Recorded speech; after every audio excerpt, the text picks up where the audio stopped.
Underdog Daily with the Badge Bros, John and Nez. And Nez takes again from me. He couldn't give me one day to be the top member, the top drafting member of the show. He had to come out the very next day and crown himself MLB champ for 3K. Mad respect to my guy. Nez takes couldn't give me the spotlight for the big bony win for more than one day, Nez. Nope. And I mean, it's just very fitting. Thank you, by the way. Very fitting. The slate where I probably just like put the least effort into and had one of my, I mean, my greatest ROI day in baseball this season was a slate where I was just like, yeah, I like the Rays in the Orioles game, and yeah, I think the Blue Jays are pretty good. Let me just like make some ranks real quick, enter 24, and yeah, we'll see what happens. And then just great night. Unbelievable, bro. So Man, it's silly. crazy how that happens though, man. It's a war of attrition, where it's like you've put in those hours, you've backlogged those hours, so you've earned the right to have a phone shitter bro day, and it work out for you. You're right. You're absolutely right. I did earn that. I know I deserve it. I know I've been needing a dub. So that was excellent. That was a lot of fun. The people are gonna want me to ask though, Nez. I mean, know. maybe we could save it for the lineup review here, but the 2-1-1-1. Listen, these were auto drafted. Okay. Okay. I knew the best plays, so I played them. I don't know what people want from me. I mean, Nez, in your defense here, you came on the show yesterday. You said Baltimore. You said Rays. You pounded the table. We said Bubic at ADP was the best cost-adjusted pitcher, and we got the weather all wrong in Chicago, but whatever. That's neither here nor there. But we're not meteorologists. But you played within the confines of exactly what you said you were going to do. You said Junior Caminero was the best play at ADP, so I'm not taking anything away. Thank you. I appreciate that. Yeah, and I did like the Blue Jays too. I did happen to mention the Blue Jays against Erod. So that was it's nice whenever what you think is going to happen happens, 3 times in a slate. You'll tend to have a good day when that happens. So yeah, I was thrilled about it. But like you said, man, or maybe I'm jumping the gun here, but yeah, I had to get these auto drafts in when I did because everything was filling so fast this week. Like I don't know what's in the water, but people are loving their baseball right now. Yeah, I mean, one of our macro notes that we wanted to hit on off the top here. Very fun show for us today. Very loaded show. Lots of announcements and good things going forward. But the MLB fill rates have been off the wall right now. Unbelievable. So good to see. Maybe it's because of maybe a little sad portion of the program right now that this might be the last day with 3 sports on the cover if the NBA finals end tonight. So a little bittersweet there. But if that results in boosted NBA and MLB fill rates, I'm here for it. Oh, of course. Yeah. We'll take that if that's the case. Yeah, absolutely. Nez, as I alluded to, man, some fun announcements. As you guys can see on the cover, we have the solver there.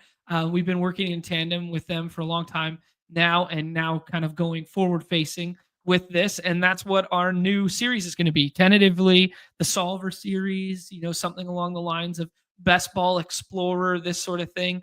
But that's going to be our pre-recorded series. And then they're obviously going to be incorporated in some of our football drafts over the course of the summer here, a minimum of once a week there for that. So really excited about that, man. I just tweeted out a draft that I just completed in BBM utilizing their review tool. Incredible, instantaneous. I like 2 clicks of the button and boom, that beautiful graphic was made for me that I could share right away, asking people for feedback on the team there. If you guys did not see that, I will share it in a half second. I genuinely want your guys' feedback. I don't know if it's a good team or not, but I think it's a good team. Yeah, but excited for that one, Enes. No, yeah, this is really cool. I'm glad that that this is a partnership that we are taking part in, and I've played around with it Got to play around with it yesterday for the first time, and yeah, I'm a really big fan of it. Similar to to the sidekick. I think they have different goals, or like at least in my opinion, like if I'm like using one versus the other, uh, Mhm. they accomplish like different things as far as like what I'm trying to do in the draft and in time and whatnot. But the report card that you get after is really cool. Being able to just see all of the playoff matchups that you hit is really nice for like evaluating the team. And yeah, I think that your team that you drafted was really good. And that was the type of I like Well, to draft. thank you. Another thing we got to hit on here is actually before to close the book on that, we're going to utilize the solver for our football draft at the next window of the program here, and then our pre-recorded one is going to be a little different than our show dynamic. We can actually go through all those reports of all the teams in which we've drafted, and there's a Best Ball Explorer portfolio management tool to share our exposures, share our CLV, share all that sort of stuff. And you guys can get a sneak peek at what our portfolios look like. So that one's going to be the pre-record show. Our utilization of it on stream is we'll still use the report card at the end of a draft, but the utilization of it on stream is going to be more in the draft assist variety. Yeah, yeah, well said. I'm excited for it, man. Very, very excited to have that in the rotation for content. Sorry, other elephant in the room here, Nez, is this is the third day this week that you and I are wearing the same shirt completely accidentally. Yesterday it was Carhartt shorts. The shirts the day before it was Dirty Hands, Clean Money. Thank you to the Troll Co, our guy Car Park. And yeah, it's being brought up in the chat here that the shirts go hard. Yeah, the shirts. There's a link in the bio somewhere there. They're like $20. They're super cheap. We make no money off of them. But if you do want to have some threads with some badges on them, or with the Badge Bros logo on it, they are in the Pete Overzet store there, and there's a link in the bio below. But just truly hilarious. We were cracking up. That's why we were a minute and a half late, because we were just laughing hysterically that we did it for the third day in a row, man. I don't even, dude. It's just I don't even know how it's happening, but we're just on the same wavelength right now. It's unbelievable. Yeah, it's good, man. It's a good start. All right, we are going to start the program Jesus. with last night's winners, as always, although we kind of did just address that with our guy Nez, but we will show the lineup and walk through that. The other one I wanted to hit right off the top here is our guy Evan. If Evan is hanging out in the chat, earned his goat horns last night in the triple play. Love to see it. Got a nice little swap onto those Baltimore bats that you were talking about, Ramon Laureano. We joked yesterday how he's exactly what they thought Tyler O'Neill was going to be this season, and it's kind of true. Man, it's actually kind of bittersweet for a guy who had so many Ramon Laureano bags the year that he got suspended. The first year of the dinger, he was like a last round like athletics outfielder that you could just throw a dart at. And then he wound up getting suspended. And then, yeah, he was just a complete zero from there on out. But good to see the resurgence there. Beautifully constructed lineup here. SP1 on the slate, that 3-man with Ernie Clement that we were talking about, and then the Baltimore outfielders. Yeah, well done, man. It's a shame that they're getting this Ramon Laureano season in a year where they are just so bad, because Yeah.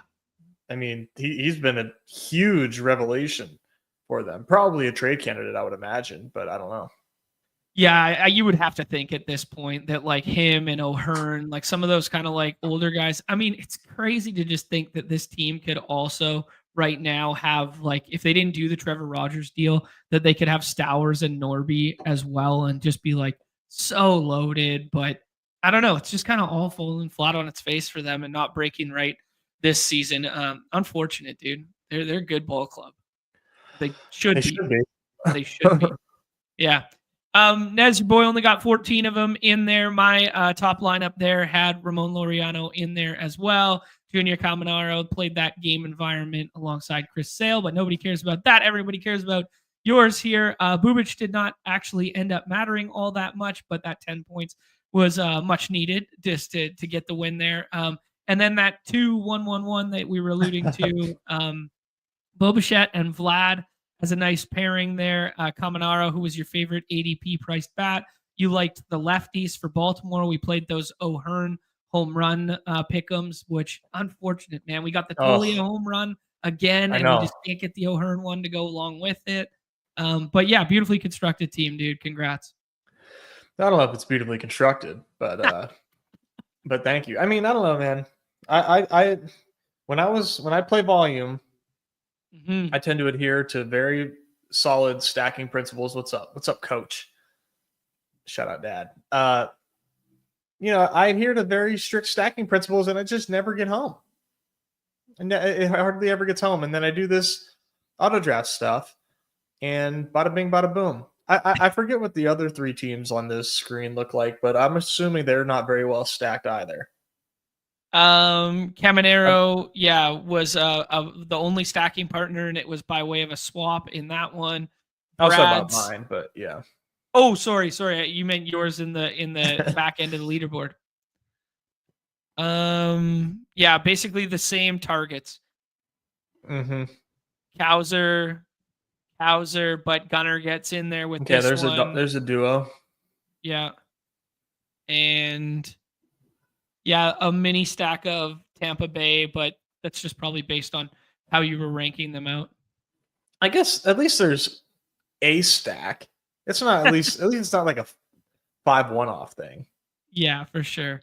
Very strange slate with all the swapping happening and all the post, like the Chicago's being postponed, but then somehow the best hitting environment in Great American Small Park ends up playing, and then it doesn't go off. And it was just a very wacky slate. And like the game itself that you got home in was insane too. It was 5-0 Baltimore in the 8th inning, and it finished 12-8. Orioles scored 8 runs in the 2nd inning. Oh, it was 8-0, and then it was 12 in the last 2 innings for the Rays. Oh my, crazy. Yeah, something like that. The Rays went nuts. Obviously, after that, I was like, when I saw it was 8-0, I was like, oh man, here we go. They're just gonna, the Rays are just gonna, lay over, and it's over. They're not gonna try, and then next thing you know, little comeback. So just this is just the state of the Orioles right now. It's just the way that their story of their season right now. Yeah. That might be a super nice segue into today's slate there, Nez. Did you have a late slate winner for me? I did not get any entries. You sickos filled it before my alarm went off to jam 30 in there before we went out for dinner. I missed both. There was a second After Dark as well, and I missed that one too. Okay. All good then. Shout outs in the chat if you guys were involved in that one and got that. Nez, I think I'm going to flip the order on us today and wait a couple minutes for basketball here. Unabated's projections are going to be coming out in about 15 minutes time. There is a big, red asterisk to any extend or pick'em or any finals analysis for this evening, and that is the status of Tyrese Halliburton. He is a legit Q tag. It is a calf strain. He is literally listening to whatever the doctors say. Then he will play or not based on their information. He looked hurt in game 5. He looked hurt down the stretch. If he is in, I want no part of anything on the hires spectrum for this guy. I hope he's got some dog in him. I hope he guts it out. I hope he plays. It'd be an awful way for their season to end with him not out there. But I just don't see how we don't want to play some OKC stuff tonight and then wait on the news for the Pacers stuff. Yeah, because right now, Hallie's projections are just really low as is, right? So you're not getting necessarily good plays on the lowers anyhow. So it's definitely kind of like a stay away spot right now. Yeah. Let TJ eat is the evergreen mentality tonight. Will he finally start a ball game? There you go. Our guy Respooked in the chat. Riley saying he got 5th in the late slate. Mad respect to you. Oh, here we go. Our guy Evan is hanging out in the chat. as well there. Shout out to you for last night there. Oh, here you go. He sharing his sweat experience, was at a friend's house last night, came home to a big number in the current winnings, and then had to sweat out the suspended game and Langford before going to bed there. Yep. Love it, man. Congratulations to you. Nez, I think that means we should start with MLB, and we could do a more quick and dirty version of this one because we are dealing with games that have been carryover series for the whole week here. And Monday through Thursday there's only 5 games on the slate. We got Marlins and Phillies there, as you guys can see from the Unabated, 7.5. Braves and Mets. We're getting Spencer Strider as SP1. Do we believe what we saw after he struck out, what was it, 11 or 12 Rockies last time out? Is Spencer Strider back is going to be the question. An 8.5 there. We got this Rays and O's game playing into a wacky series there. As we alluded to there, bullpen could be absolutely taxed for Baltimore after that implosion last night and all the arms they used late there. So maybe that bodes well for Charlie Morton going a little deeper in the game. And then we got Sutter Health Park back on the docket here with 2 lefties on the hill. So the right-handed power is going to look nice with this 10 total. And then Dodgers, welcome back to the main slate alongside the Padres. Yamamoto on the hill there, and Dodgers chalk going super high in ADPs. Thoughts on the macro of the slate dynamics, Nezzy? I am, somewhat taking these in for the first time. Anytime that the A's are on the slate, I'm excited about it. It's just I'm always going to gravitate to A's and whoever's in that park with them. And you got 2 lefties going off today, I believe, and that makes me excited for both sides of this game. Easily like where my mind goes first. And then I think just to talk about Rays and Orioles, it kind of comes off as like Rays again, load them up. But hey, man, Charlie Morton is not what the ERA says. He's been a lot better since he's become like a full-time starter for the O's. So I don't think that like the Rays are a slam dunk if that's like what people are going to think just by looking at his 6 ERA. Like he's been pretty nice. But I understand Dodgers chalk though as well. We keep citing the expected numbers in terms of the expected on base percentage and expected batting average against Charlie Morton's fastball. And it has been the best fastball in all of baseball in expected metrics so far.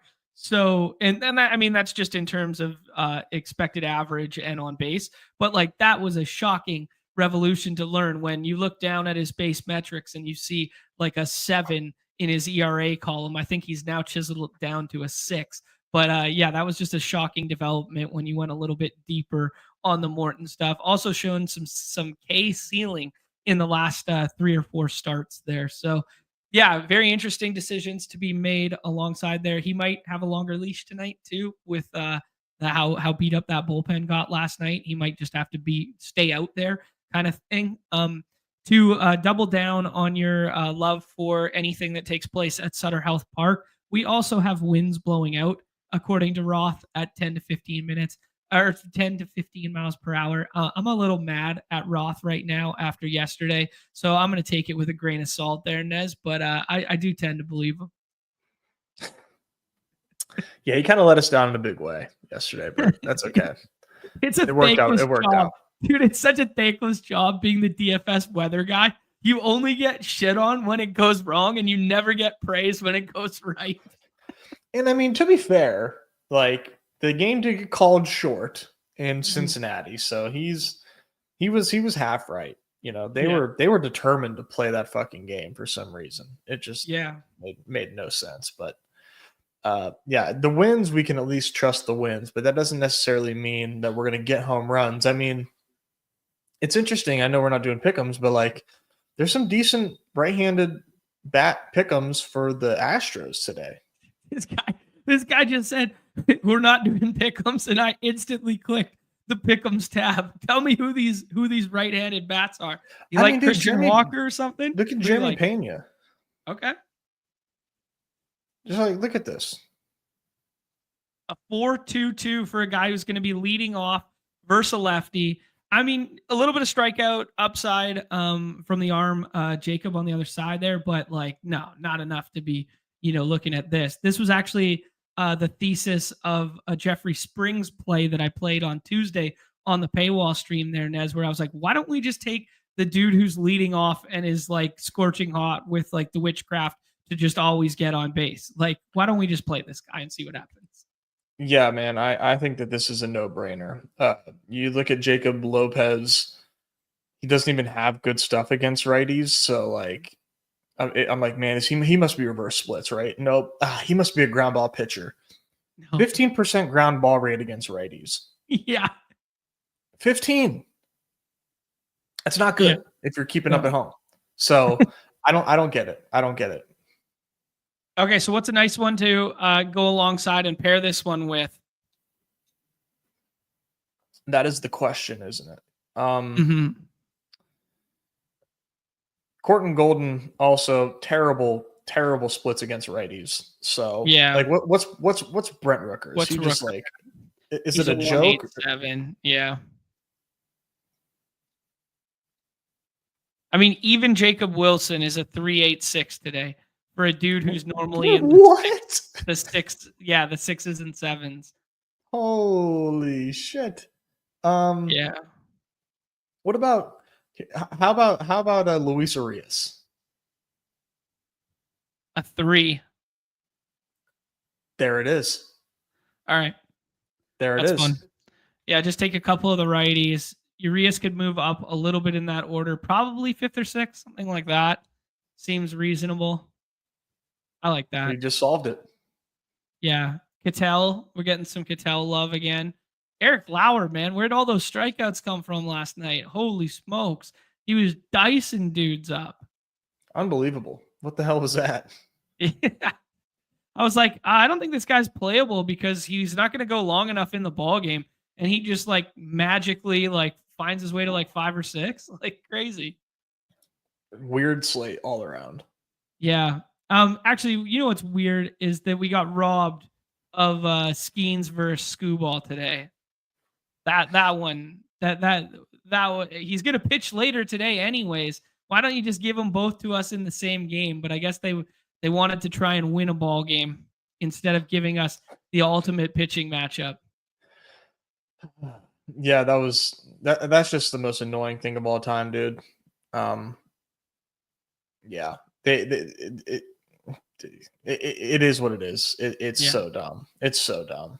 If I'm looking to split and I'm like, these wins matter, like if I was coaching like high school ball and I had my ace going against the state's best ace in the morning game on Sunday, I'd flip him to pitch the night game. Like, let's be real here and be like, we're always looking to come into a doubleheader with a split here. And maybe we could scoop 2 if we get like hot with the bats in the morning game or something. But like, I get it from like a bro side standpoint, but like, I just wanted the spectacle of those two facing off and like put it on MLB Network or something.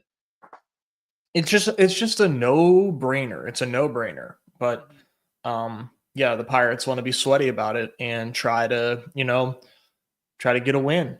But like, I don't know, why not steal a win against Scooball? Right. Yeah. Or try to. GoatNap dropped in the Schwarber price tag at that 238. Seems reasonable. Obviously an awful place to hit, but anytime you're getting north of like 2.2, 2.3 on Schwarber, it's not the worst thing in the world. So I'm going to run it twice and add Jeremy Pena to Schwarber on that one. Now, let's talk about the ADPs and the pitcher rankings and some of the stacks.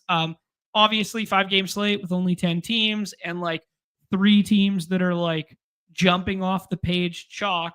And then out of those other 3 teams that are like kind of next on our list, there's like 2 or 3 bats that go every single time. It's going to be really hard to diversify unless we get like some weird ass lineups. So you're going to be trying to chase the GME style stacks of like Dodgers, Astros, trying to pair it with some nice one-offs from other game environments there. But what jumps out to you as like some of the best plays here that you saw? Um, it looks like let me just go back here to these ranks. So I mean the chalk seems to be very very frothy today, and I get it. It's a small slate. Um, so I think it's going to be kind of tough to find scroll the F downs today. Sure. Given given the state of the slate. But let's see here. I think I'd be willing to take some Phillies in the bad park. Okay. Just based on their prices, man. I think I would probably be willing to do that. ECAB is not a bad pitcher, so that makes it like equally as unappealing. But I'm gonna go ahead and ride the current form wave and also enjoy the fact that outside of Schwarber and Trey, you can add a third to that stack if you end up getting Schwarber and Trey very easily. And you can kind of mix and match whoever you want that third to be. No need to do like fours or fives here, but like Schwarber and Trey Turner both like playing excellent ball right now, and just like adding a third there, like a random Philly third, I think makes a lot of sense. Okay, cool. Yeah. I mean, Edward Cabrera in the mold of like once upon a time was part of that like big front end rotation that was going to take the National League by storm with Miami and just kind of never came to fruition there. Mm-hmm. He has some swing and miss, definitely has some swing and miss, still a 25% K rate, which is, nothing to write home about, but it's still like a little bit better than, I mean, it's decent. It's decent, right? But he is the archetype of pitcher that is maybe a little Charlie Morton-esque and maybe a little Dylan Cease-esque, where it's like, if it goes right, it goes right very well for fantasy in terms of strikeouts. But if it goes wrong, it goes big time wrong, and he gets hit hard. I was a little bit surprised to learn that the hard hit rate, wasn't terrible. I just kind of expect a guy like that when he does give up like batted balls that it would be worse than like the Striders and the Rasmussens and that sort of stuff on the slate. But he has mitigated hard contact a little bit this year. Maybe some of Has that he? to the ballpark. Yeah. Kind of shockingly, 32.2%. That's better than Gosman, Rasmussen, Burke, Strider, Morton, Christopher Sanchez, who are all pitching today. Plate Yeah. IQ has him as like that's like his worst category. Everything else is like decent. That's interesting. Okay, so maybe I'm looking at it through the historical lens and Plate IQ is looking through it as a projected Current lens. season has Okay. him as 57% hard hit and 62% from the left side. Ooh. Okay. Yeah, that I like the sounds of that way more. Yeah. Like it seems gettable. It's just like it looks like he's been a bit of a results merchant. Mm, nice. Yeah, I That mean, this is was yeah. some I great know the advice park here isn't good, but from random screen name user Chip Skilarke. Trip Ski Lark. Oh, yes, yeah. It says draft every Philly. Okay. Yeah. Seems good. Um Maybe do the Castellanos in Miami narrative. nice. Any world events to worry about today? Um We'll find out. yeah. Nez, Houston is going to be pretty chalky there. It is getaway day, guys, so do be mindful of what could take place with catchers and that sort of thing. But night games do tend to play less crazy than if we had daytime getaway games where like backup catchers would be in and that sort of thing. But I do expect like athletics, for instance, that like uh, Willie McAver is going to be in there and be at the bottom of that lineup. I do expect. I just say this thinking out loud about Yonyer Diaz today. I imagine he's in the lineup, but it might be in a pinch hit capacity, and then Victor Carantini's in there as well, or as a DH capacity. Sorry, and then Victor Carantini is in there as well. So just thinking out loud that it is getaway day. Yeah, really good point there. hard to tell what they'll do since they sort of like interchange those guys. Yeah. Let me just see here. Yanir has played 2 of the 3 games of the series. So they were off day Monday, or they started the series on Monday. I'd have to go back and look. Gets a breather Monday. So he was off day Monday. So he might just carry on and play this evening as well. Yeah, I think it's a good shout, but I do think that he'll play. Okay. Yeah, the other one I was thinking about was Will Smith. Will Smith has played all 3 in this series thus far, but he's going scorching hot. Do they then throw the lefty in there with rushing? Well, it looks like he sat yesterday. Will Smith? He homered yesterday, didn't he? Pinch hit though. Oh, cheers! All right. I just saw the home run. Okay, then Will Smith will be in there today. Perfect. Man, it's crazy. This Will Smith season right now is like, it's crazy. It's a shame that he's on the Dodgers and doesn't play every day, because this is like his best season ever. He's slugging .538. He's like so underappreciated on that team because he's just like another guy on that team. He's also got like the biggest nuts too. He's like the clutchest dude ever. Also, like I swear, October comes around and Will Smith just like locks the fuck in and hits nothing but doubles. Yeah, no doubt. That's good. It was a bad year. We were heavy last year dinger season, and maybe it was a little bit of influence of Numi to buy the dip on some of the catchers who could get expanded ABs and get like to that 550 benchmark in the back end of dingers, like Wilson Contreras. Cal Raleigh was going back there the previous year. Will Smith was going, a little bit higher than that in the 200s. But then this year, I was like, I'm just fucking out on catchers. They're going to play half as many at bats. I can draft any infielder instead of a catcher. And it's killing me right now with Cal Raleigh being an MVP candidate, with Will Smith being incredible. I mean, I guess the Wilson Contreras one aged pretty well for us. But yeah. Yeah, it is still tough. Like, don't get me wrong. I mean, where Will Smith is at and played, he's 154th in plate appearances. I mean, fewer plate appearances than Mullins, the same amount of plate appearances as Wilyer Abreu, both guys who have been on the IL so far this season. Twice. Yeah. Both of them been on twice. So like, yeah, he's a great rates guy, but it's still like that's what sucks, is that's what makes it so tempting to take a guy like him. He's like, oh my God, he's so good, but like, you have to thread a really small needle though at the same time. Like, he has to be so good in a short amount of time because he sits so much. God damn it. I got the comp. People are gonna love it and hate it all at the same time. I got the comp, Nez. It's TJ McConnell in best ball. Think about this. When he's out there, the rates are incredible and he has like a good box score, but he'll never accumulate enough in a week because he's not playing enough to score in your best ball lineup. I stopped listening after you said TJ McConnell. Sure.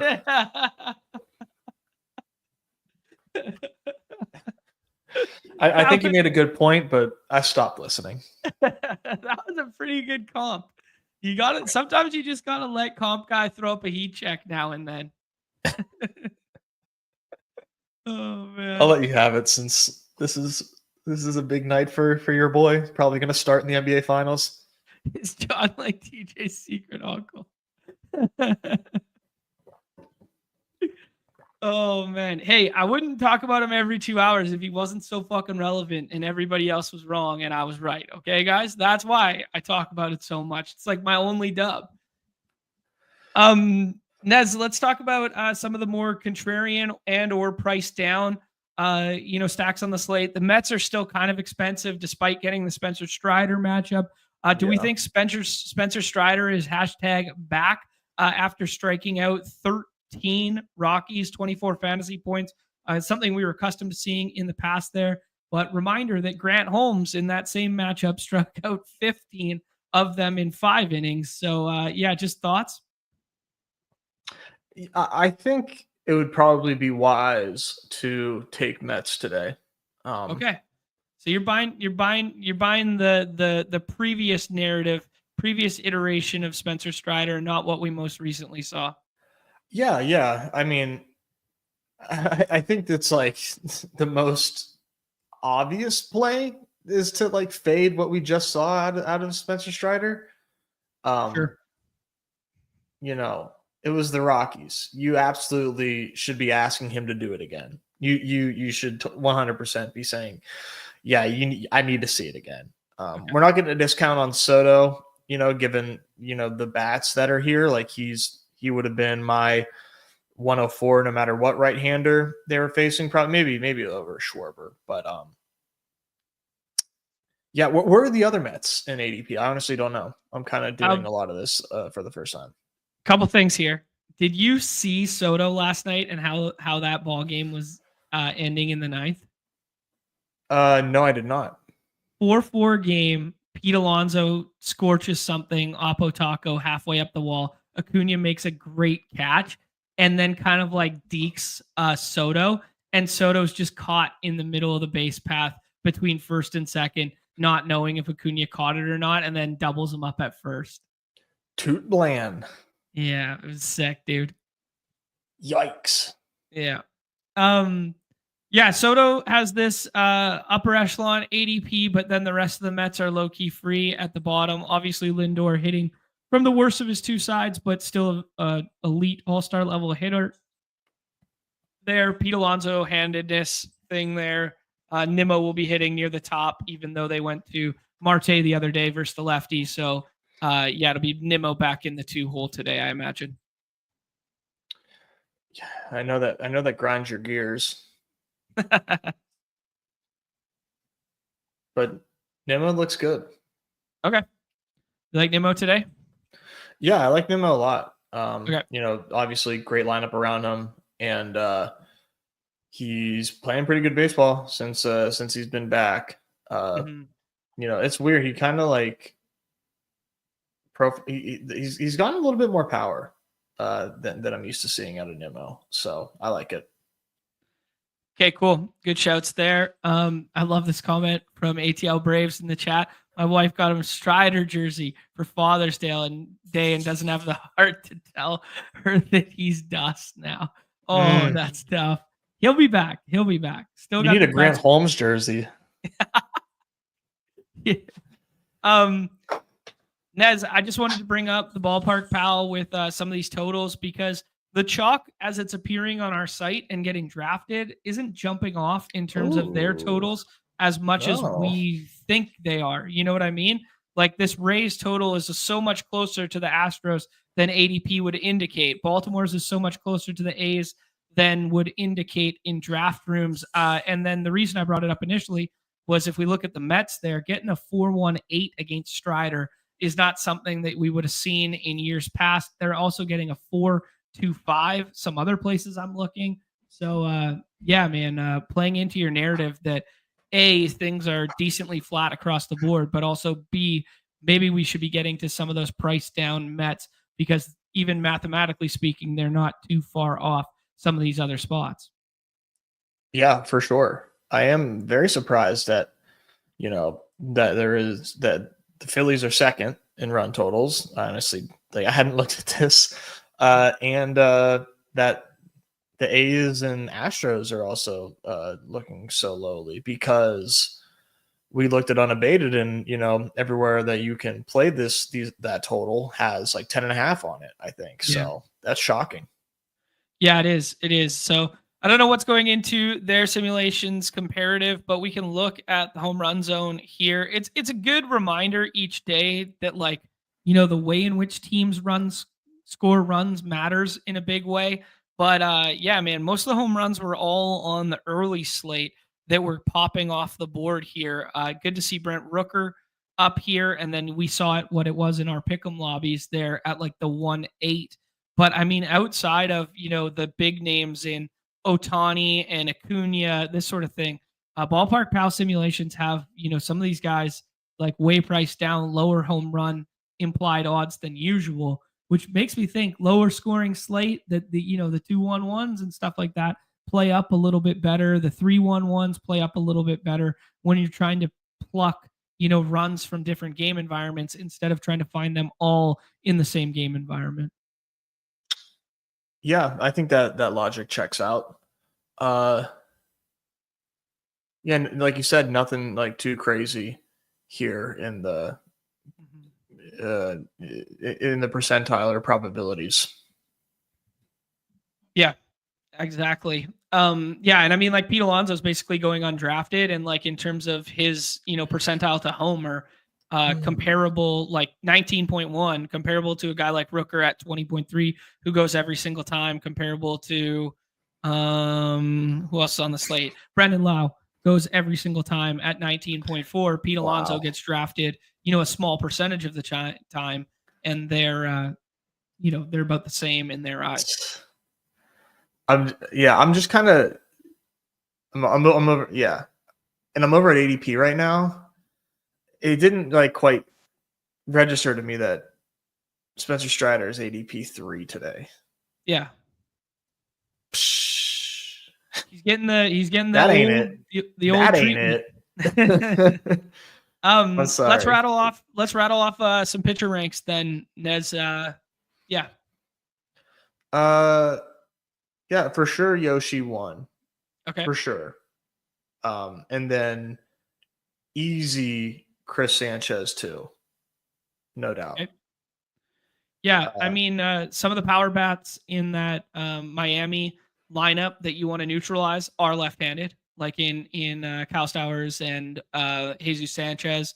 Yamamoto gets a slight boost to his matchup with no Jackson Morrell in the lineup there, so a little bit watered down iteration of San Diego. I did think it was interesting that the power splits on Yamamoto favor right-handed. So, like, Tatis and Manny look a little bit better from a power perspective, but that's about it. Like, he's still a sick pitcher.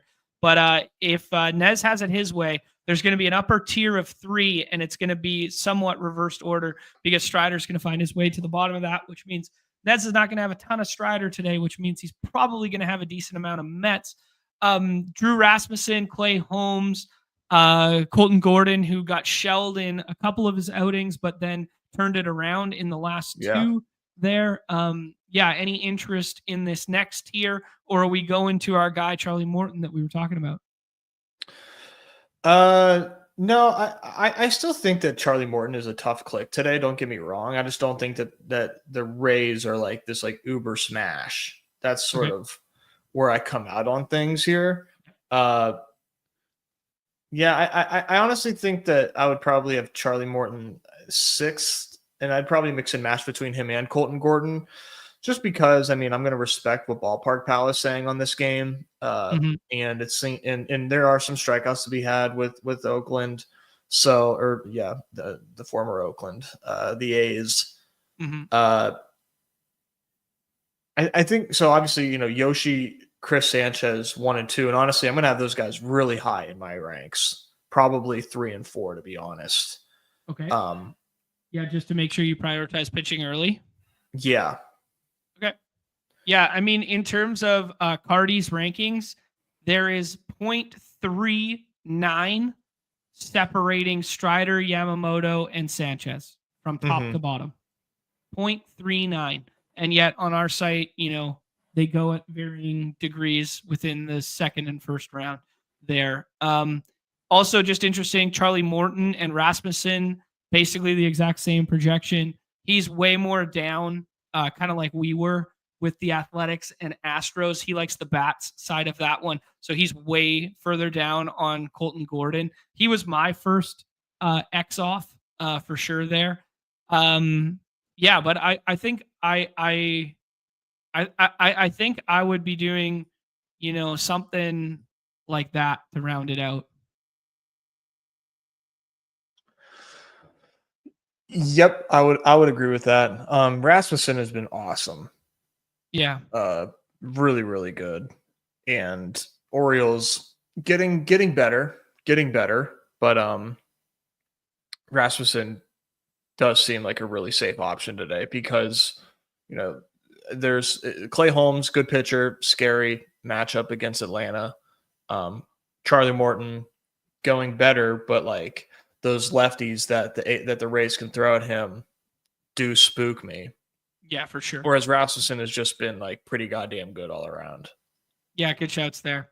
All right, Yamamoto, Sanchez, Strider, Rasmussen, Morton, Clay Holmes, and then kind of like a huge line in the sand. And then Nez will kind of mix in some Gordon there. And Edward Cabrera has the ability to get some strikeouts there, but you're not getting a ton of double bubble leverage because the Phillies, even though we really like the stack, outside of Kyle Schwarber, are kind of like cheaper than they should be. Phils are, buried beneath that out of him outside of Turner and Schwarber with no Harper in that lineup. So, yeah, I mean, maybe it's not worth getting to, but does have a little bit of strikeout upside down there. Yeah, no Jacob Wilson. Bergert had a couple nice starts there, but they were primarily in good ballparks, like that San Francisco one. Milwaukee and Arizona, not crazy, but that 8Ks, but just like not a guy who's going to give us like length, quality starts, and it's the Dodgers. So kind of out on that one. So that's how I'd rank it. Yep. Seems correct to me for pitcher. All right, let's hop in, see what it looks like. Favorite stack on the slate, cost adjusted. Nez? Ooh, cost adjusted? I would say, I mean, I hate to like talk out of like two sides of my mouth here. Probably Tampa. Yeah, I mean, to be quite fair, I wasn't totally in tune with ADP. But after looking at ADP, cost adjusted, Tampa looks good. I think I'll stick with my Phillies. Shout Phillies first, and then Tampa. The tack on Phillies pieces are free. Yeah, I think that's my favorite part about that. Yeah, like Bryson Stott probably going to lead off today, and like nobody touches him. Like that just feels like an easy one to tack on. I mean, Trey Turner's been leading off more recently, so maybe that's not a given that he'll lead off with the handedness there. Maybe they do bury him a little bit. They've been doing a little less of that, but yeah. Trey Turner's been really good. Yeah, he has. And that's something we've been waiting to see. Like even dating back to last year, like he did not have like a great first season with the Phillies, and right now, really good. And I think even still probably undervalued in seventh inning stretch. Which, real quick for our YouTube members, anticipate update. Ohtani? Yeah, 100%. Okay. I do anticipate a update to these ranks being pushed tonight. So for the home stretch, hopefully, from here, all I have to do is just remove certain players from ranks after I push this update out, as opposed to like I'm gonna have to do like a lot of work in reshuffling these because a lot has changed since the last update I made, which was probably like a week ago. But given that it's the home stretch, about 10 days left, pushing out a big update. And getting because there's some players in there right now, if you're using them, that need to be removed, that are hurt. A lot of pitching injuries took place, so yeah, gonna make some adjustments there. I'm pushing up pitcher quite a bit in that contest. Just the ones in which are healthy right now and that sort of thing. Yep, the ones that are healthy and good. Because it very quickly becomes hurt and or bad in a hurry. It makes sense because it kind of mirrors playoff MLB a little bit more so than Dinger, because you can't wait on arms or you can't forecast. You really just need those top end aces to be horses in this window right now. I don't care if they're pitching, at the tail end of September. I don't care if they're pitching in October. I just need the dudes who are healthy right now and the dudes who have good matchups and going nice right at this isolated moment. Yeah, if I was going to be extra sweaty, I would definitely grind the matchups. Nez, all three of the pitchers go before there. We're in a friends and family draft here. You like Rays, Brandon Lau staring us in the face here. Jeremy Pena, who we played the pick'em on earlier. Drew Rasmussen, if you think it's a tier break. I mean, we gotta do Freddie, right? Sure. Yeah. Yeah, we gotta do Freddie Freeman. I mean, Freddie and Mookie are here if you want to do that route. I mean, that's kind of crazy to get that stack on a short slate. Yeah, it's available every single time though, just based on the ADPs. Like my very first draft was these three, and then you can still get Teo and Will Smith with it.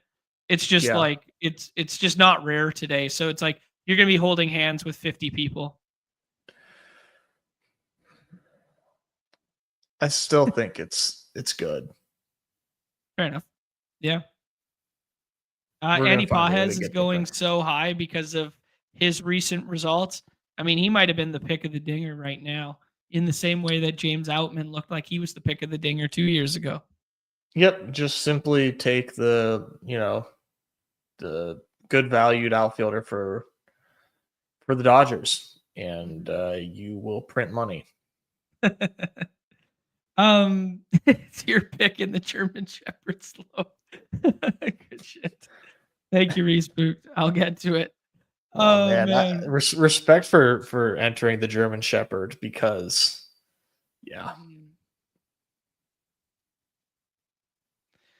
Just got to jam those time boxes while we can. Yeah, who amongst us? Nobody will ever remember Easy. Perhaps someone who created a sheet? I don't know.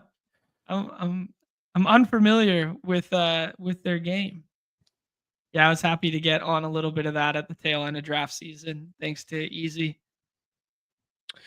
I was worried. Oh, Teo goes right there. Brad rips our heart out. We're going to have to create some other sort of stack here. The Rays are the highest ADP, staring us in the face. Cam Smith is scorching hot and gets that nice matchup. Who do you like, Nez? You should take Jacob Wilson just for the bit. No. Take Josh Lowe. Okay. A one-off Ray, or are we going to stack up the Rays, or are we going to prioritize starting pitcher now? Because we're going to be left with Charlie Morton. So if we don't prioritize starting pitcher right now, we're going to be scrolling to nobody that we like. Who does Goatnap have? Does he have Acuna? No, he's got Phil's. Okay. Yeah, let's take Clay Holmes. Yeah, I do think there's a big enough tier break just in terms of floor at SP for SP5 that you just don't want to get caught with your pants down. Mm-hmm. Especially Sawdog since we're not taking Charlie Morton there. Say again? Sorry. Especially since we weren't taking Charlie Morton, so that was another guy off the table. Exactly. Oh, our guy AMAC rolling through. Dude, we didn't get any through in the Albatross. Oh man, devastating. After advancing 17 out of 22 or whatever it was, and then only got 2 through the 1 in 10 and nothing through in the Albatross final there. So I'll say it. If you have Albatross final teams, you played bad. Oh, you played bad. Oh, what you drafted Justin Rose and JJ Spawn? Hey, Justin Rose was one of our guys, man. AMAC was all over Justin Rose being good at a couple courses. Oh yeah, he liked him. He liked him for the Open. That's probably right. Yeah. I don't know. I have a strict no Brits rule. No Brits rule. No shot. Go harder, Nez. He's sopping up his tears with his 3K win last night. Yep. Okay, couple things I want to hit on after we make this pick. Aranda fits the thesis really well and is an ADP value. It seems like the smartest pick, but we could go shopping for a one-off if we want. I think Yainer Diaz one-off is just like so sexy. I'm a little scared he's not even going to play, but then you swap to Christian Walker. Easy game. There it is. There's your 3-bagger Thursday. We're only going to run one of those today because Nez and I got to still do an NBA pick'em, and we still got to do a draft, and we still got to film something else. We got a busy day here, so only one draft for the MLB streets there, but I'll be in it the remainder of the day. There, I will probably be the guy jamming, one-off Brent Rooker over and over and over and over and over and over and over again. At 23 ADP, yeah. Why not, right? That seems like the ADP for me. What NFL draft are we doing? We will decide in 2 seconds here, but I'm mentally leaning BBM. Adam saying he's going to check out his Braves versus the Marlins for $4. That's the fucking dream. Going to a sporting event for $4. That is the dream. Little Dodger needs one more for the Greyhound right there. We have both used up our Greyhound bullets already, so cannot help you out, my friend. Nez, I'm going to jump back to the beautiful Unabated, knowing that they have their projections up now. And we're going to check out the DFS Pick'em tool and see if anything is popping in the hashtag models. I'm sure some of this is going to be dependent on Hallie and what's going down in that situation. Closer to tip, although there was a good nugget in the chat there that Shams was on a podcast this morning, or was on the radio this morning. I think it was, who said it in the chat there? Sawdog told us in the chat there. And Hallie has every intention to play tonight. I don't think that's necessarily news. It's nice to hear from Shams. But I'm anticipating him playing. It's just whether he's going to play well or not. Man, this is tends to be the case. The further we get in the extendor process here, that the edges are slowly mitigated because the rotations are starting to stabilize. There's no big flippening of them playing double big and Hartenstein coming back to the lineup because they've already done that. So, there's not a whole lot to say on this matchup tonight outside of the crazy variable that is Hallie. But is there anything in particular that you are liking to go alongside Unabated's favorite plays of Hartenstein rebounds and Lou Dort points plus rebounds? TJ PRA has to be in this fucking pick'em. There's just no way. There's just no way that we're not playing the season, buddy. What an absolute way to close the season. You think it's over tonight? Interesting.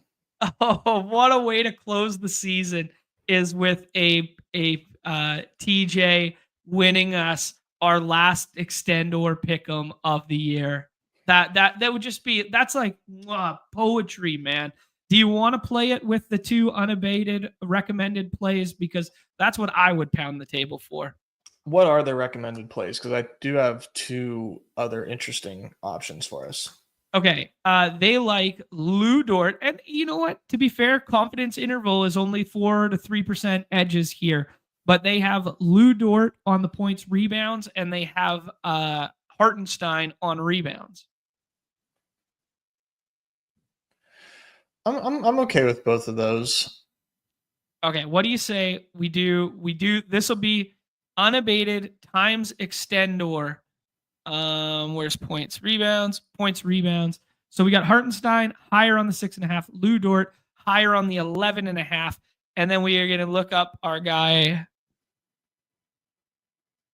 TJ McConnell there on the PRA 18.5.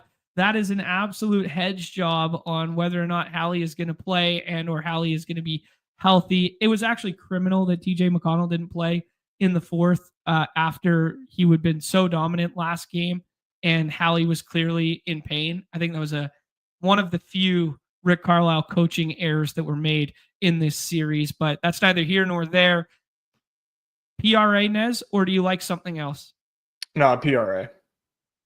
PRA, extendor it up, 30 max, takes us to the promised land of 350, 90% boost if you've been playing along all series long with the extendor. Bang. In the chat, in the private chat, bang. Nez, I was doing a solo stream the other day, and I was still putting the things in the private chat for you. Wow. And I caught myself doing it and had a good laugh about it. That's hilarious. Okay, Nez, you said you had a couple other plays that you were feeling. Let me see them. Yeah, so here's essentially what I played. I'll share it in the private chat. One of them is a rival. I think one of these rivals plays is just like an absolute L word. I love it. Okay. It's a love play. I'll say the L word. It's a love play. Love play. Um, it's Shea over Hallie there with the 0.5 threes made. Okay. Yeah, I mean, I just Shay's think that gets Shay's a weird, lot man. of Shay ways. I think only it's home. say again, sorry. I think there's a lot of ways that gets home, but go ahead. Yeah, I mean, Shea, they put up big numbers last game, and he only shot 2 threes, like, or he only shot like 1 3. I don't know what it is with he just doesn't trust his shooting, or I don't know what it is in terms of Shea. Like, it's obviously not a huge part of his game, and I mean, if he does make it a huge part of his game, he will definitely unlock something. But there's a million ways that this could break right for us. Yep. Yeah, I think if we get less than 100% Hallie, what kind of offensive threat is he even going to be?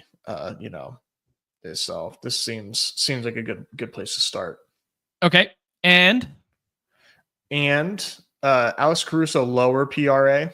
okay. I think we both think that this series is getting its curtain call tonight, and probably won't need to play Caruso too much if this game gets out of hand, which I do sort of expect OKC to take care of business tonight. So that's where this play comes from.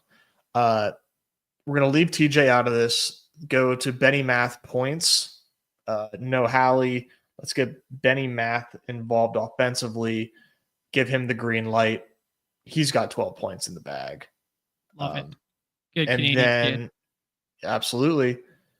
And then the last one, just because I said it, we can't leave a pick him without a TJ McConnell PRA. Okay, so we're gonna double down on the notion of TJ, and we want to play it the exact same way, PRA. I think so. Yeah. This is the ultimate never Hallie entry. Yep. It's the grand finale.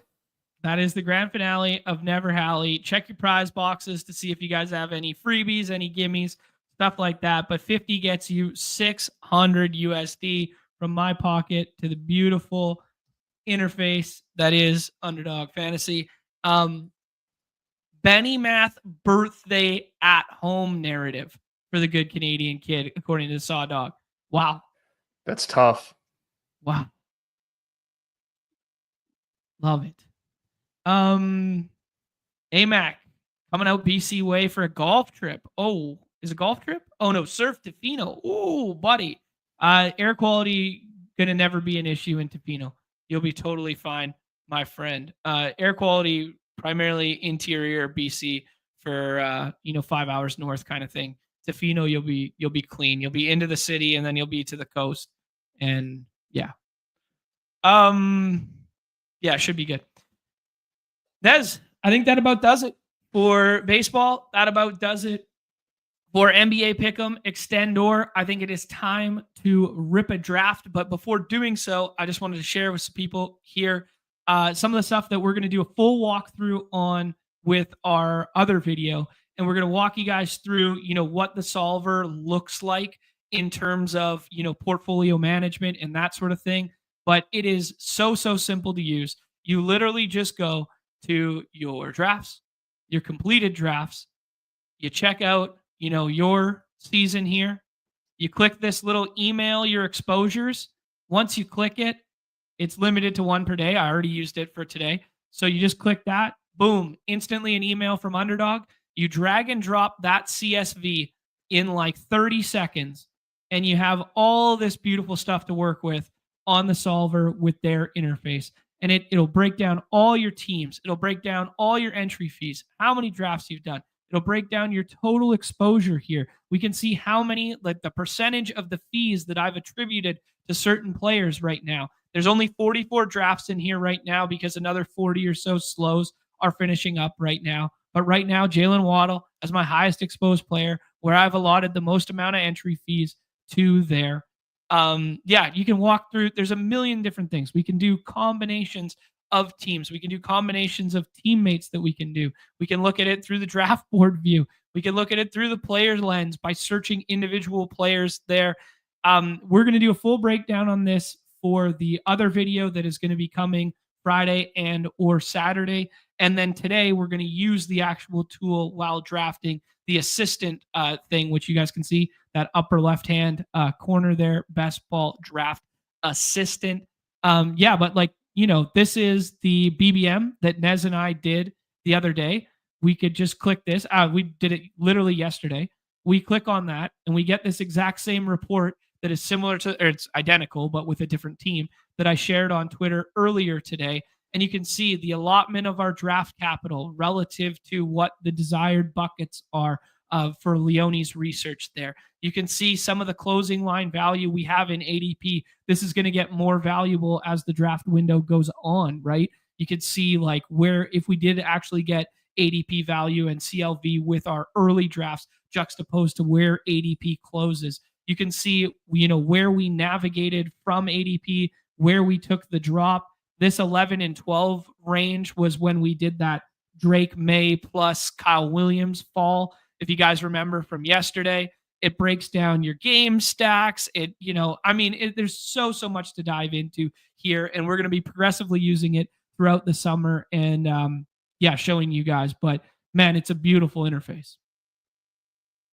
It is, man. It's really well done. I'm having a lot of fun just going through this and seeing like the different ADP value I've gotten and whatnot in different drafts. Yeah, it's very cool.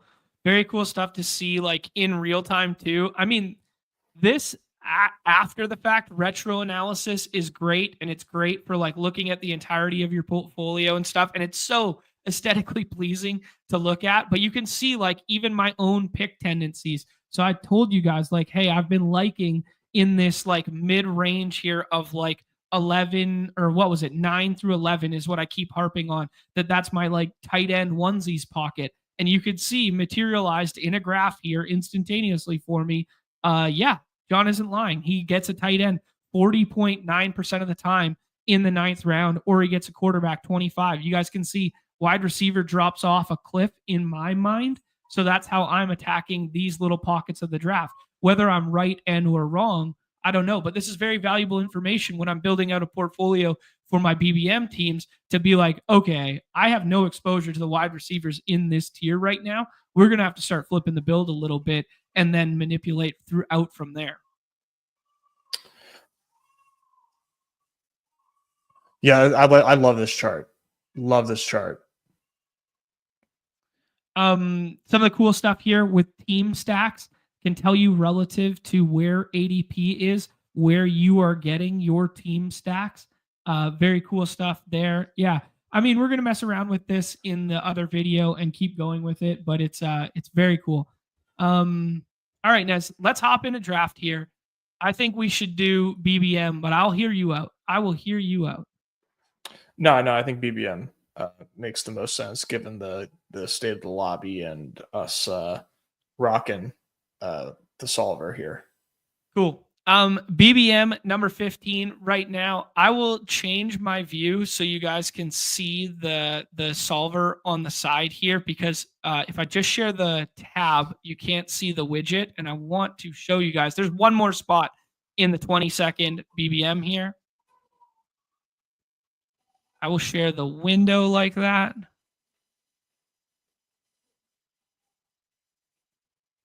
Does that fill the screen now, Nez? Yeah. Maybe one more plus. Okay, cool. There we go. Yeah. And then as you guys can see on the right-hand side now with the solver widget here, this is the draft assist tool. The other one that we were previously looking at is the best ball explorer tool. And we can change for every isolated draft or every isolated pick on the fly what our preferences are in terms of suggested player, and if we even want to, we can turn off the suggested player function and just be like, nah, we don't need that. We're good. We don't need you to suggest one.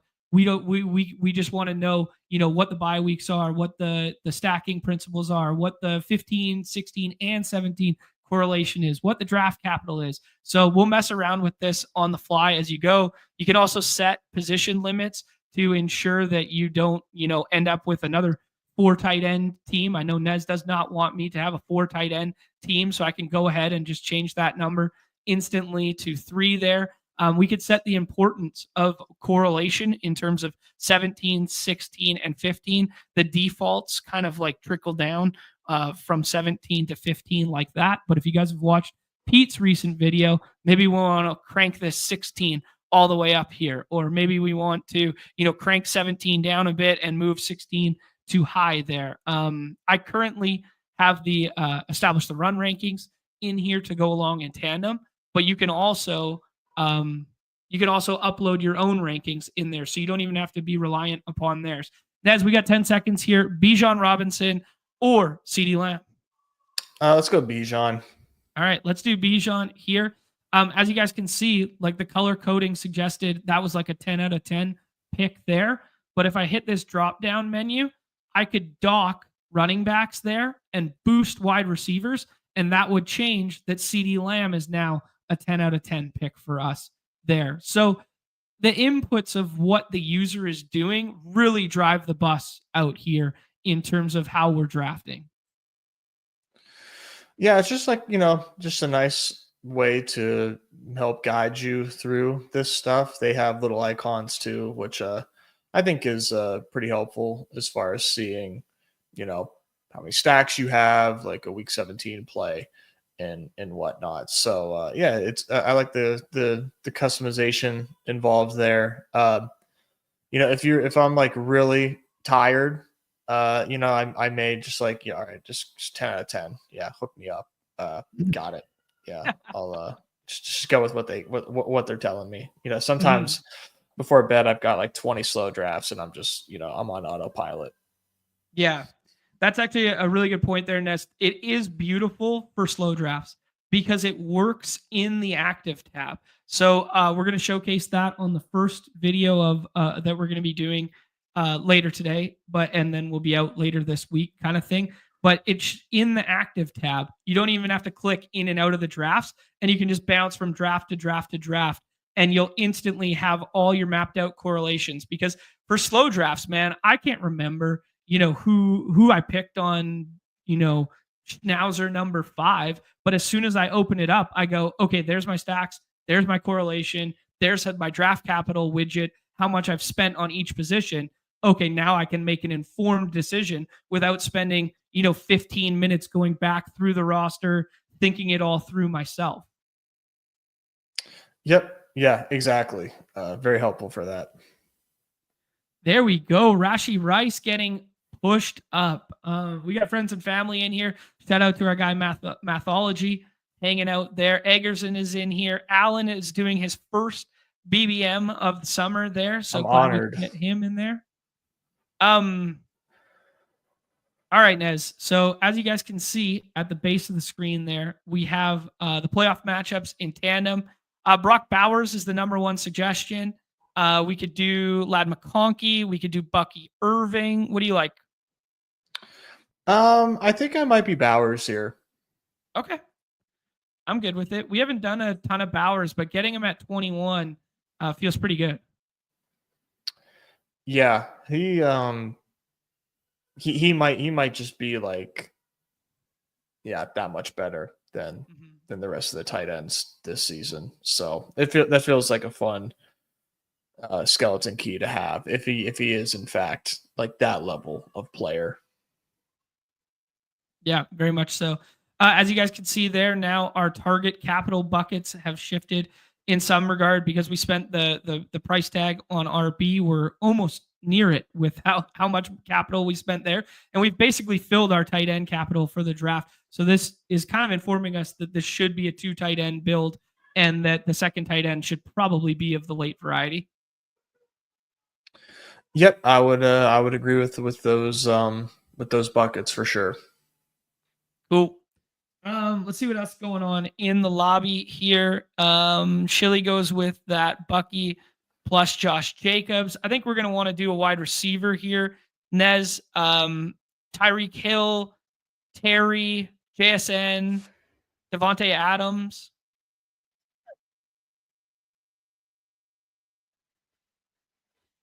Do you not see him? What? You gotta tell. We're like 20 seconds on the clock. What's up? Did I not say Tyreek Hill? No, you never said a word. I said Tyreek. Oh, chat's got to tell me if that came through. I didn't hear a word. That's too bad. All right, Chase Brown's fine. We'll run with the super duper high T start here. Chat, you got to tell me if Nez said it. I was gonna go Tyreek too. I like that. I like that start. We haven't done a ton of Tyreek stuff, and we just spent too much at running back at tight end early, especially for a stream draft room. But we'll see what happens here. I'm running it back right now. I ain't hear shit.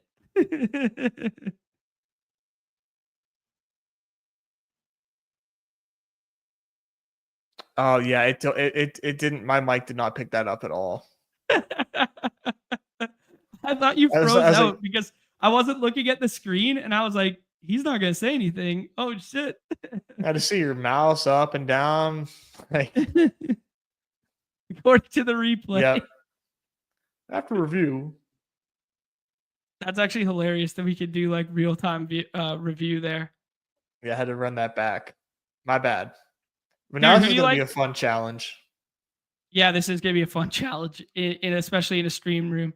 It's funny because we could take a look at the draft capital allotment right now and see that like we've basically filled running back now. Yeah. I mean, you're gonna need more than this, obviously, but draft capital wise, yeah, any more is gonna overflow big time. Yeah. It is super cool. We could turn these on and off as we go here. So if we want to just get rid of that draft capital and prioritize, playoff matchups, we can do that. We could also display our exposures throughout the entirety of the tournament. So once we've uploaded our exposures to the Best Ball Explorer there, and then they're on file, then we can go ahead and like overlay those on top as well. So we could say like, oh, John's got a lot of Jalen Waddle right now, that 31.9%. Maybe I don't want another Jalen Waddle share here. So yeah. That's a lot of Jalen Waddle.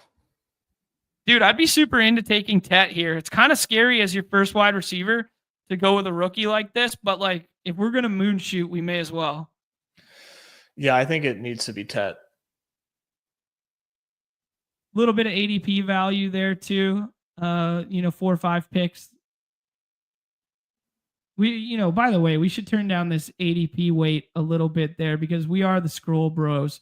So we're gonna turn that one down to low there, Well, that's gonna make us super duper UTR bros, but that's fine. Yeah, it's interesting because I was messing around with this earlier. You can display the ETR ranking, as you guys can see. If I toggle this on and off, you could see right beside there. And like the weighted things that go into the solver score, you can turn off too.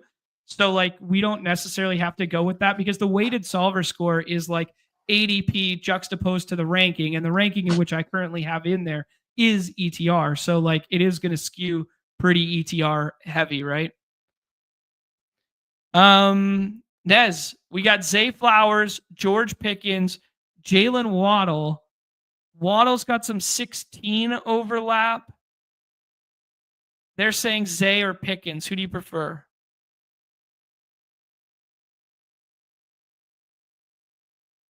He didn't answer me again, guys. We almost took a 9th running back.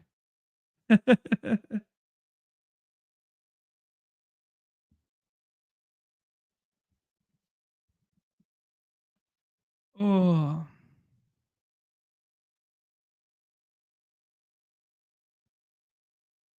Uh-oh. See what happened with Nez there. Check it out in a second. Hopefully nothing serious. All right. Value your opinion. Slow Schnauzer. 10 spot. You got Collins, AJ Brown, Devontae Adams. You going Kyron, JMO, or Josh Allen 4th round fall? I think after the 3 wide receiver start like that, I tend to go Kyron. I'm more of a Kyron bull than the vast majority of this community is. But I could see taking that Josh Allen fall because come end of, I mean, it doesn't really matter as much in nostalgia when it's like a time box contest, but that Allen ADP is going to be like a steady riser later. Like this little pocket that like we're in our stream draft room right now. We're all warm and fuzzy and cozy between 38 and 43. Like there's no way these 4 quarterbacks should be living here. There's no reason. The only reason those 4 quarterbacks live there is because we set the market that way. You know, those quarterbacks should not be ranked there. Like Allen is going to project so much better than that spot, right? That being said, with the 3 wide receiver spot start in a time box contest, when the whole room's pushing quarterback like that, I think I still gravitate Kyron. Interesting to see Pikachu had a, Pikachu, great name. Should have has a similar start there, but did the Kyron plus Josh Allen there.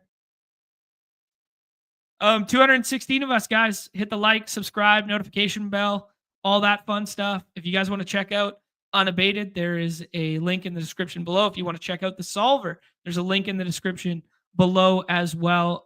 Incredibly valuable tool, especially if you are doing a ton of slow drafts. I think this has to be wide receiver here for us.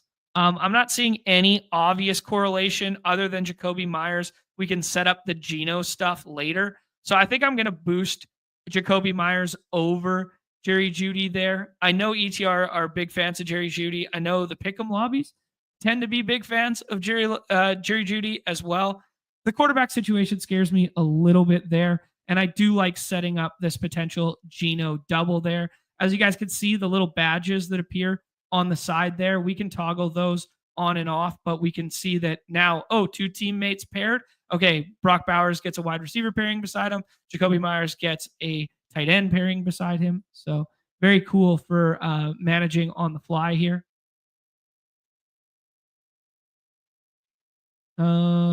Justin is in the 8 hole, drafting alongside us here.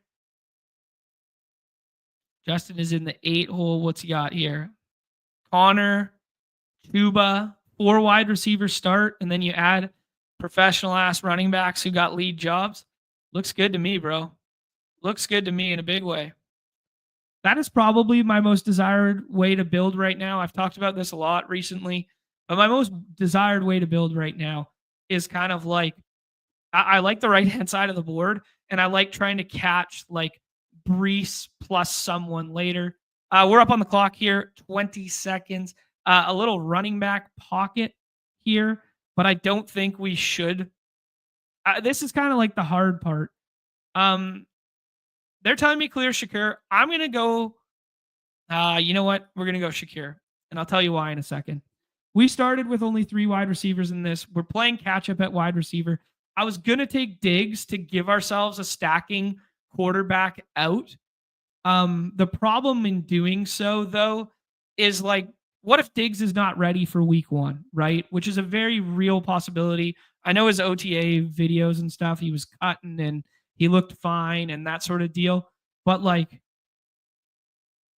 I'm very skeptical with a wide receiver room that starts Tet, Pickens, Myers to then add a dude who's like 31 or 32 who might not have ligaments in his knee, right?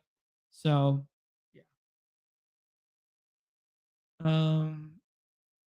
Trader Joe saying that's what makes first overall tough sometimes is you got to reach sometimes.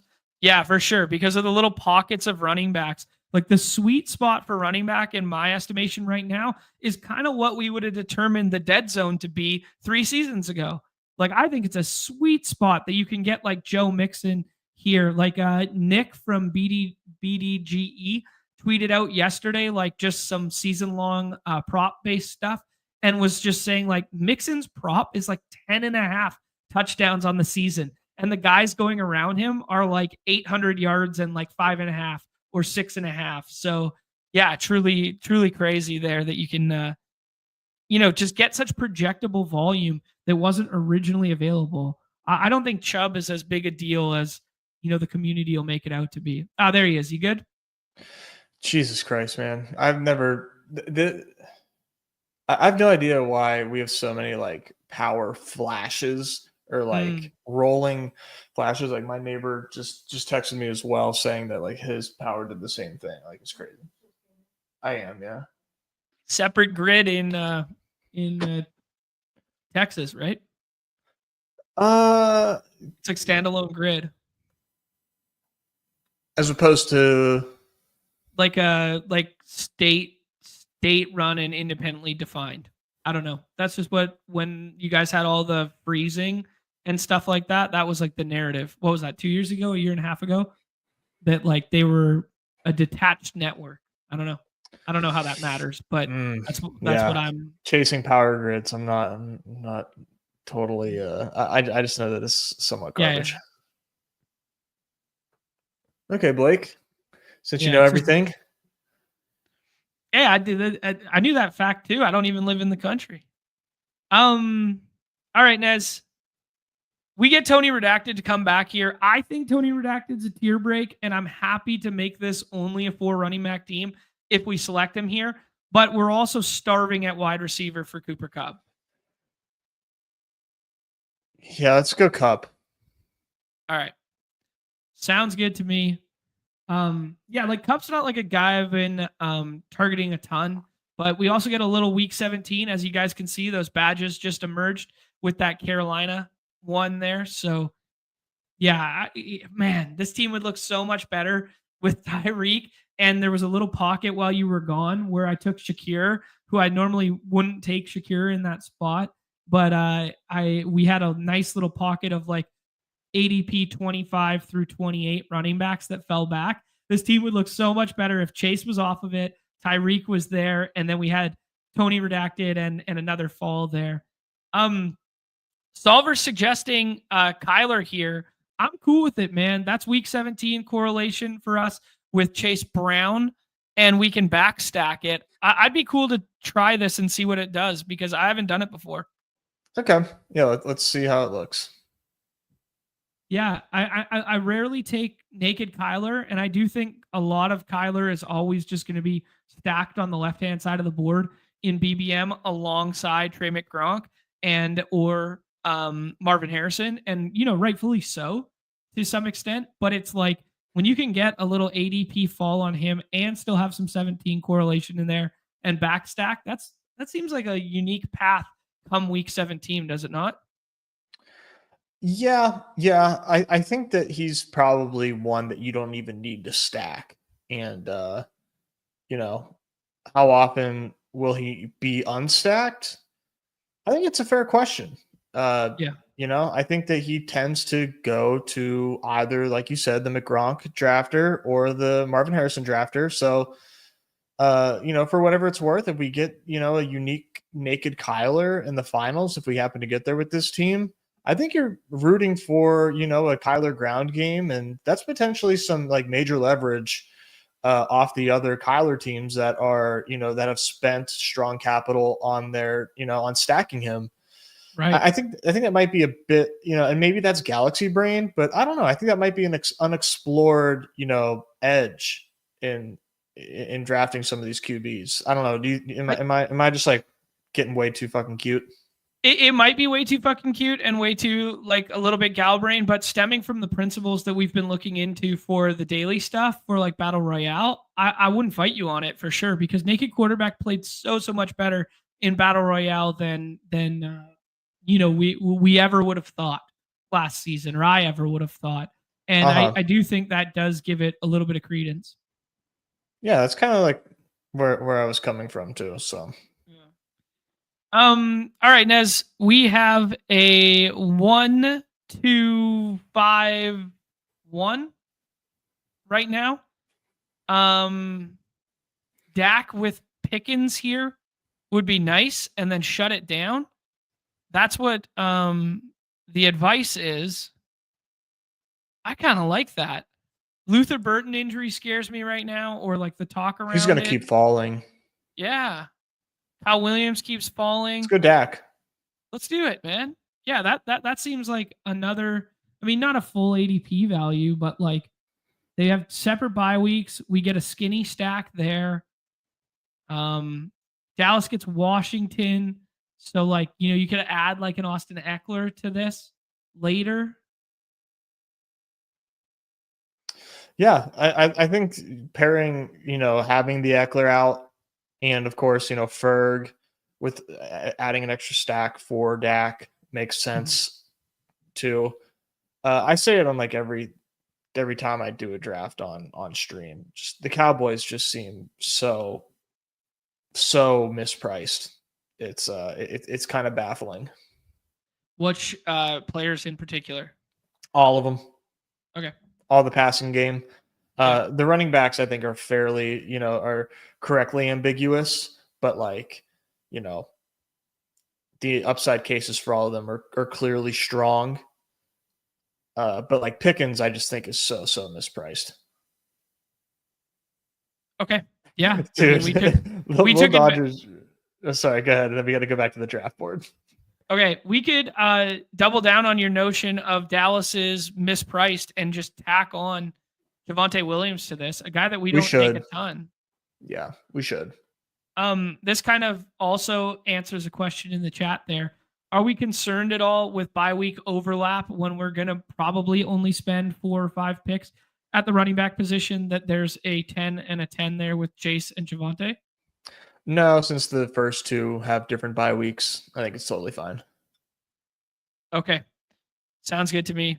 It's interesting to look at the target capital bucket for quarterback and see that we're on like the lower end of the spectrum right now. Like we're kind of like within it. Yeah, they want you to go 3.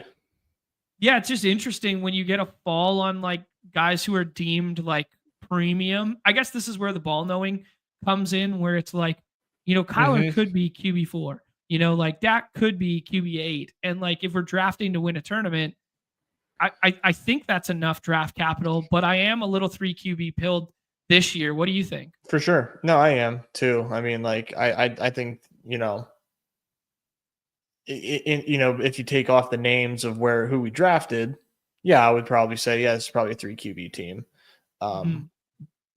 And if we get a big enough Bryson Young fall, then this becomes a 3 QB team with the Tet pick.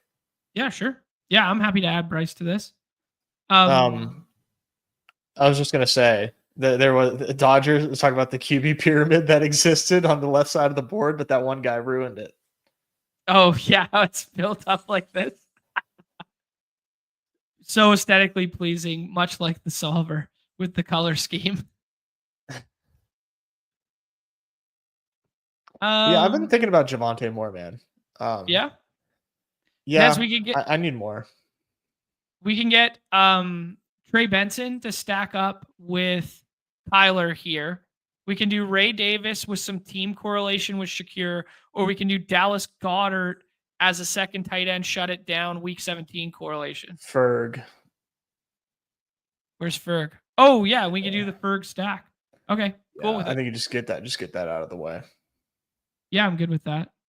I haven't been taking a ton of Ferg, but that checks out if we're playing this like Dallas onslaught narrative.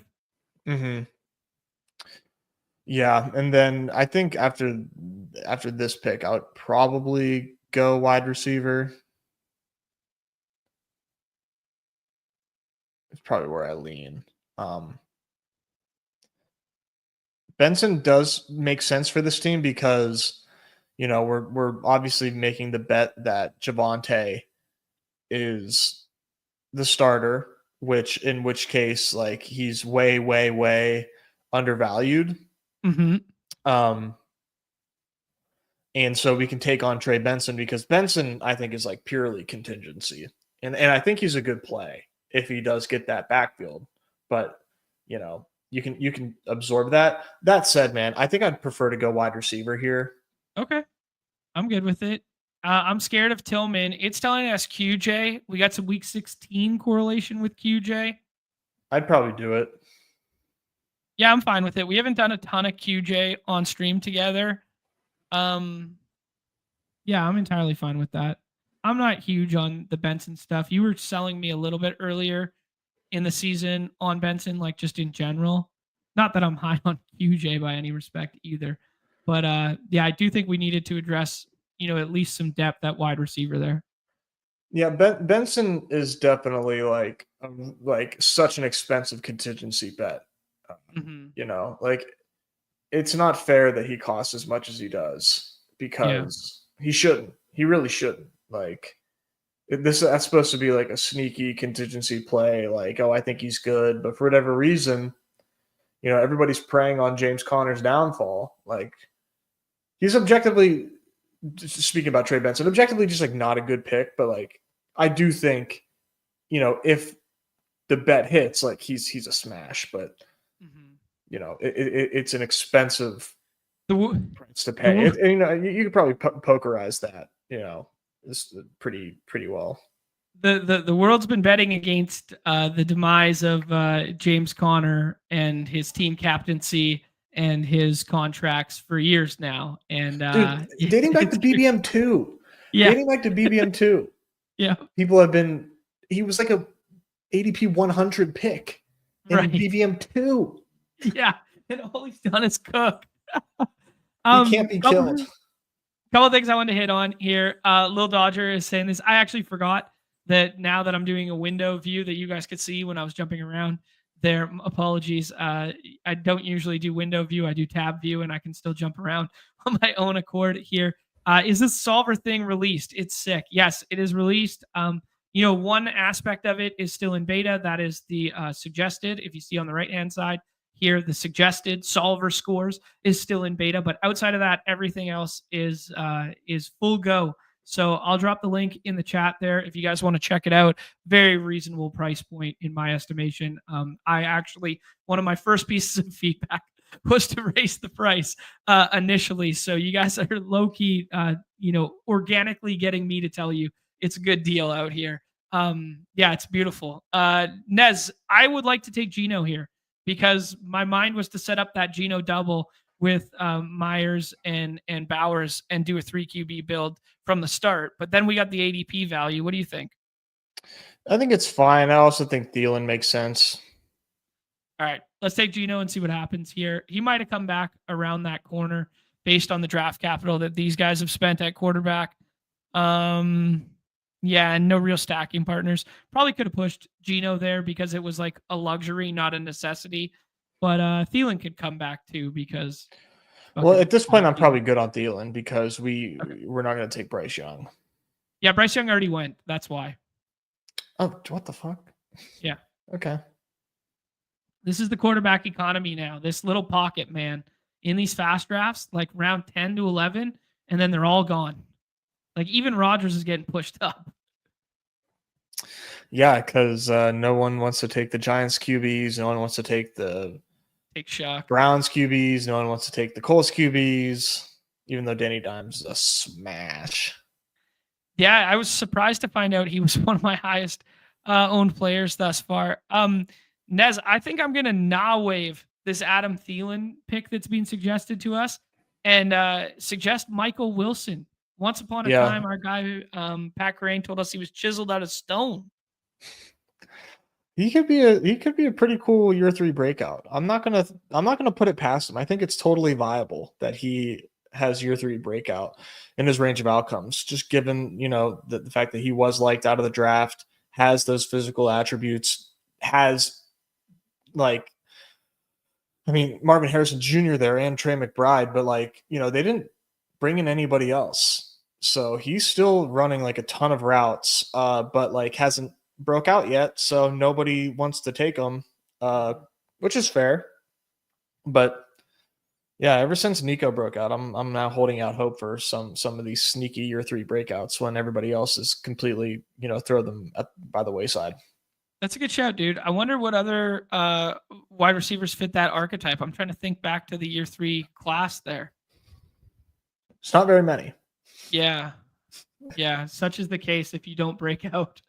Bye.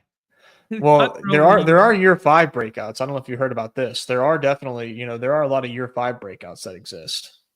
Who's this tongue-in-cheek year 5 breakout? Dr. Jesse Morse did some pretty good research on year 5 breakouts. Turns out they actually don't exist. Never mind. Sorry. He was refuting the claim He was refuting the claim. He's been hearing way too much talk about year 5 breakouts, and he did the research and he found out that it's malarkey. So thank God. I was tired of hearing that. I feel like everywhere I turn on a stream, I'm hearing about year 5 breakouts. Year 5 breakouts. Yes, I'm sure. Nez, we got 3 picks left here. We only got 3 running backs. We got 7 wide receivers. I think we're done at the onesies here, so we could turn the boost completely off for onesies here. We'll turn the dock off for those ones, and we could also turn off in the settings here that we are capped at 3 quarterbacks and 2 tight ends here, and then see what suggestions we start getting. They like Wan'Dale Robinson. I think DJ Giddens is a fun contingent pick on this team. Mm-hmm. Yeah, what do you want? I'm cool with Giddens. Let's do it. I mean, is that weighted more in your mind than a Wan'Dale Robinson week 17 correlation? Yeah, I think what do you win with you win? What do you win when you win? You win a lot more if Giddens hits. Yeah. And I don't think we would do another Dallas wide receiver. We're pretty stacked up. I mean, I don't think we would go as far as Greg Dortch or something like that on this team. I think we're pretty well stacked up, so we can kind of just choose our favorite last 2 targets. I would suggest 1 running back and 1 wide receiver, although our running back draft capital is pretty well spent here with 4. I don't know. I just get a little tentative with that. What do you think? Given that we're going to go 2 tight end, I think you could easily go 3-5-8-2 here. Yeah, I'm in agreement with you. I know when you look at the draft capital allotment here, we're a little low on the wide receiver front. But even if we take 2 in this range, we're not going to come, smash that bucket anyways. Mm-hmm. Blake no, I don't think so. Calvin Austin, Justice Hill, Dylan Sampson. We could make another rookie bet here. I'm cool with Sampson. Yeah, guy I haven't taken yet, really. So that's fun. Yeah, he's definitely got the potential to be a pretty fun player. A couple ways that he can get there. So, as you guys can see, we fully manipulated this into telling us no for the tight ends and stuff by moving the boost. So now these targets get redded out. So you can do this in your fast drafts in your slow drafts, knowing that your allotment of capital late in the window, and you just click 2 buttons and all the tight ends are gone. All this is gone. You see your structure, you see your correlation. It's amazing to just use in the active tab for your slow drafts. Yeah, super, super convenient. I'm trying to think of, another guy who would have. Oh no, we got Chase Brown. I was thinking about an Arizona bring back for that Bengals one. Would have been like Taj Gibson or something like that,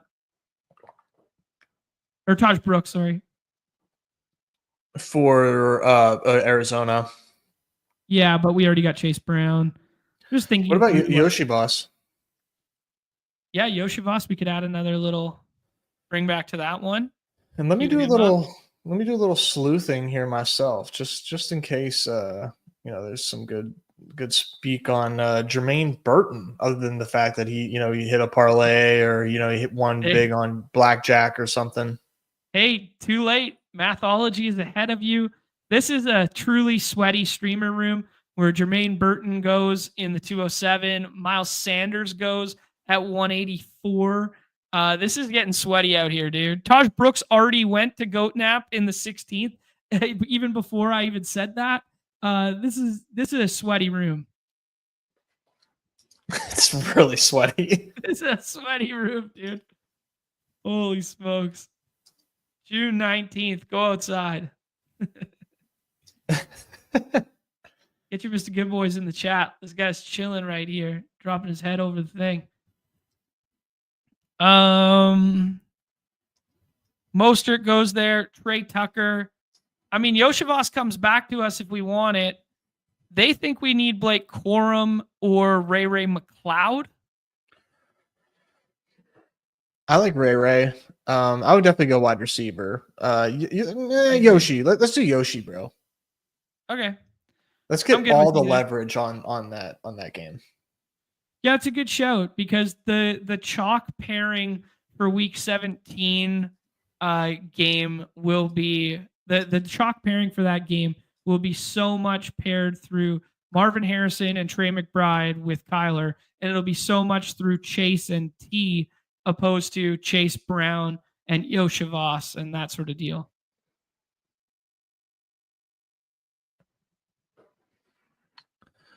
So what's the draft capital look like? We could take a look in this next graphic. Check this out, Nez. We go back to the solver here. Draft reports, one click, instantly populated here, and then you can just download it. Pops out over here. We got it ready to go. I'll drag and drop. Where did my file go? Tech lord it up. Drag and drop. Don't even have to go to the website. Bang, there it is. Our capital per position, 9.8% to the quarterback position, 33.5 to the running back position, 41.2 to the wide receiver, which is a little shy of the desired spot, and then the tight end position, 15.5. We got team capital wrapped up in that Dallas one that you said, Las Vegas, Atlanta, and then Cincinnati. A little bit in Arizona there with the skinny stack.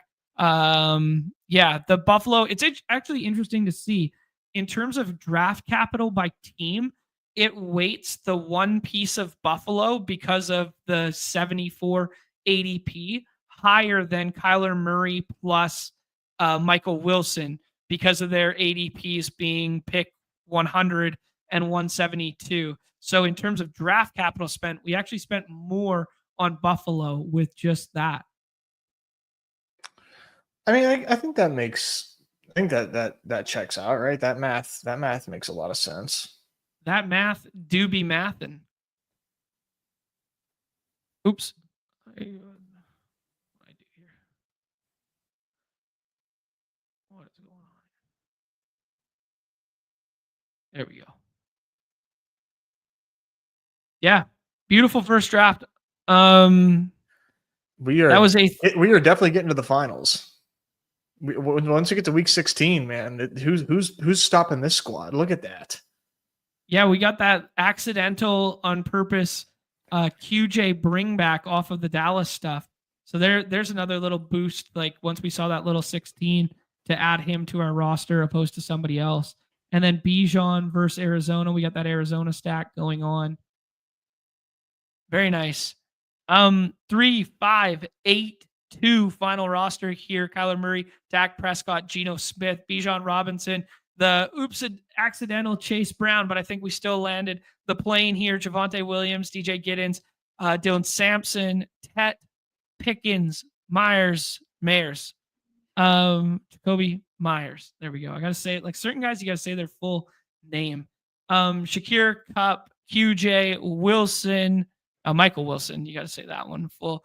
Yoshavas, Brock Bowers, and Jake Ferguson. What do you think, Nez? Well, I mean, this wasn't how we wanted this team to look, but given how it turned out early, I think we pivoted. I think we pivoted well. What the skeleton key is for this team is definitely, Raiders smash and Cooper Kupp resurgence. I think those are the two keys to this team being good. Yeah, and Tet being like big time breakout. Oh yeah, that's in the fucking bag, baby. That's in the bag. Dude, Tet's locked and loaded 120 targets. Love to see it. Yeah, that was fun, guys. Check out the solver, man. I dropped it in the chat there. If you guys want to see it there, we're gonna be running 2 shows a week in tandem with this, and man, it's a beautiful way to build, man. It's a beautiful way to like look back at this like instantaneously like that. 2 clicks. Good fun stuff. Justin dropping by wants us to give an honest review. Nez, you ready to sauce up an honest review here? I'll do my best. All right. Justin's team. Let's see where it is. A 3-6-7-2. Mahomes, Stafford, and Rodgers. Tuba, Connors, Najee. Oh, you already got Nez's heart. Najee, Spears, Rashad White, Justice Hill, Puka Rice pulled up to 17, going to be his new ADP. I do know it's higher on other sites there, and Davis made a propaganda video today about that. So surely he'll be steaming up boards here. Mike Evans, DK Metcalf, Josh Downs, who's everybody's favorite click in the world right now, Pat Bryant, De'Ami Brown, Travis Kelce for the stack, and Juwan Johnson as a scroll the F down tight end. Thoughts on this one, Nez? I mean, I can't sauce this. This is a really good team. I have absolutely nothing negative to say about this. It's a great squad. Sucks that we have to go up against this in our pod. Yeah, this is a good team. I do like this team. I know you spent like the top 3 picks on the wide receiver capital there, and then you're kind of like doubling down on the notion that like Travis Kelce is the old Travis Kelce of old, and Juwan Johnson, like hashtag follow the money, is like a good late round tight end. I think I might have added a third tight end to this instead of the Justice Hill ADP fall. I know the Justice Hill ADP fall is enticing, but like Chuba, Connor, Najee, Spears, and White feels really strong, especially when they all don't have overlapping bye weeks. I mean, this is a super strong RB room. Yeah. Yeah, very, very strong. But doesn't feel like much was sacrificed in order to get there.